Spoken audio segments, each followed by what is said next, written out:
Sebentar lagi kita akan berangkat menuju ke Kampung Besar, tempatnya Galangan Sampan. Pak Ir. Pak Ir adalah seorang guru di Man Perlak, ya. Beliau hobi membuat sampan. Oke, terima kasih. Kita telah sampai di rumah Pak Ir. Nah, ini yang namanya Pak Ir, ya. Nah, beliau yang buat sampan, buat nangkap buaya. Ya, beliau buat sampan. Buat Pak Bus, pawang buaya. Nah, ini beliau pawang buaya. Nah, bersama Bang Rijal, Little Man. Untuk pembuatan sampan ini kira-kira berapa minggu nih Pak Ir? Enggak lama, kita butuh waktu seminggu aja nih. Seminggu aja? Oh, maksudnya seminggu dari semuanya? Oh yes. Iya. Siap. Oh gitu. Oke, kita lagi loading sampan ke atas mobil, ya, mobil off-road kita gunakan. Jadi mobil ini serba bisa. Jadi bukan hanya di lumpur aja, kemana aja, angkut barang apa aja bisa. Nah, jadi tim kita memang sangat antusias, ya. Nah,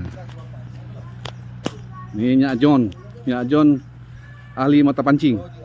Ya. Nah, ini kita lagi prosesi mengikat sampan, ya, di atas mobil. Ya. Pak Bu, beliau memang pengalaman di PMI dan beliau juga anggota BKSDA Provinsi Aceh, ya, penangkaran buaya. Beliau bukan hanya penangkaran buaya aja, intinya yang binatang melata semua.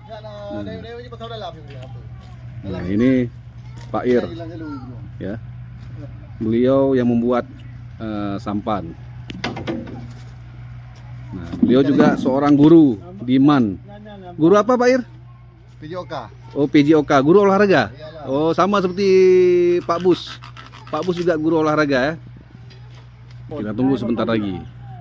Nah, insya Allah sebentar lagi kita akan menuju ke Perlak. Ini doang. Oh, beliau. Ke Luk Dalam. Sungai Luk Dalam, Pak Ir.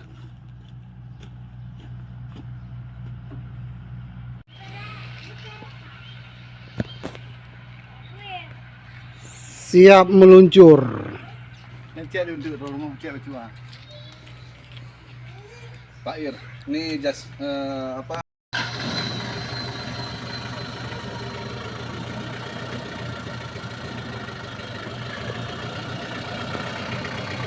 Ya, terus dah. Ya. Nah, kita telah sampai di lokasi rumahnya Om Bus, ya. Nah, Om Bus. Nah, ini rumah Om Bus, ya. Nah, sebentar lagi kita akan bongkar di sini. Bukan rumah Om Bus, ya. Maksudnya bukan Om Bus gubernur, tapi Om Bus guru olahraga, ya, pawang buaya. Nah, bersama Nyak John. Nah,